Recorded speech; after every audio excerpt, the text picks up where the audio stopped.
দুনিয়া যতই সাজাও বান্দা মনে রাখো তুমিও থাকতা না, দুনিয়াও থাকতো না। তুমিও যেমন মৃত্যু হবে, এই কায়নাতেরও মৃত্যু হবে। এই দুনিয়ার প্রত্যেক মানুষের মৃত্যু হলে সেটারে মৌত বলে, আর একদিন গোটা সৃষ্টি জগতের মৃত্যু হবে সেটারে কিয়ামত বলে। সেটারে কিয়ামত বলে। কেউ থাকবে না, আল্লাহ কথাটা বারবার মনে করাইছে।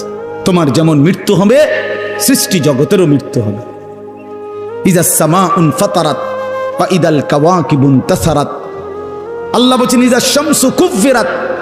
আল্লাহ তাআলা এভাবে বারবার বলছে ইজা সামাউন শাক্কাত, আসমান ভেঙে যাবে, চূর্ণ বিচূর্ণ হয়ে যাবে, তারকারাজি খসে খসে পড়বে, সূর্য চন্দ্র আলোহীন হয়ে পড়বে। আল্লাহ তাআলা বলেন ইদা রাজ্জাতিল আরদু রাজ্জা, জমিন পাউডারের মতো রেজা রেজা পাউডার হয়ে যাবে। আল্লাহ তাআলা বলছে পাহাড়গুলো তুলার মতো ধুলির মতো উঠতে থাকবে। আল্লাহ বলছে বান্দা একদিন আমি গোটা কায়নাত আমি শেষ করে দেব, আমার সংসার আমি গুছায় ফেলবো, আমার এই কায়নাত আমি আল্লাহ তাআলা ইসরাফিলের সিঙ্গার ফু দিলে আমি আল্লাহ তাআলা গুটিয়ে ফেলবো। এই কথাটাই আপনাদের সামনে এখানে আমি শুনাইতে চাই। এই অল্প একটু শুনে আল্লাহ তাআলা এখানে এই কথাটাই তুলে ধরছেন কোরআনের বহু সূরায়, যে বান্দা এই সৃষ্টি জগৎ একদিন থাকবে না, কিয়ামত হবে, একদিন ইসরাফিল ফু দিবে। ইসরাফিল যেদিন ফু দিবে, কোরআনে এই বর্ণনাটা দুই ভাবে আছে।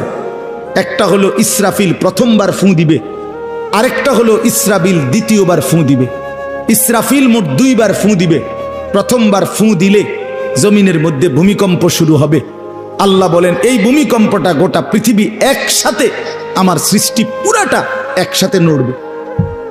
ইন্না জালজালাতাস সাআতি শাইউন আযীম।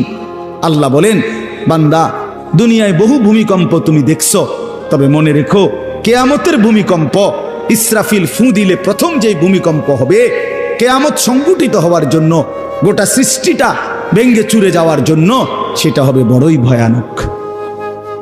সেটা বড়ই ভয়ানক। ইয়াউমা তারাউনাহা তাযহালু কুল্লু মুরদিআতিন আম্মা আরদাআত। কোরআন শরীফে আছে এই প্রথম ভূমিকম্প যখন শুরু হবে জমিনে, ইসরাফিলের ফু শুরু হবে, সব কিছু যখন ভাঙতে শুরু করবে, আল্লাহ তাআলা বলেন যে মা তার দুধের বাচ্চা কোলে দুধ খাওয়াচ্ছিল, ওই মা সন্তানকে ছুঁড়ে ফেলে দিয়ে পাগলের মতো ছুটতে থাকবে।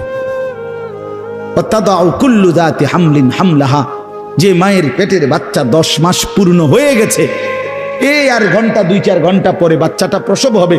আল্লাহর কসম, আল্লাহ কোরআনে বলছে সেই গর্ভধারিণী মা 10 মাস যে তার সন্তানকে গর্ভে লালন করেছে, ইসরাফিলের ফু দিলে জমিনের কম্পন যখন শুরু হবে, ভূমিকম্প, তখন এই গর্ভধারিণী মা এভাবে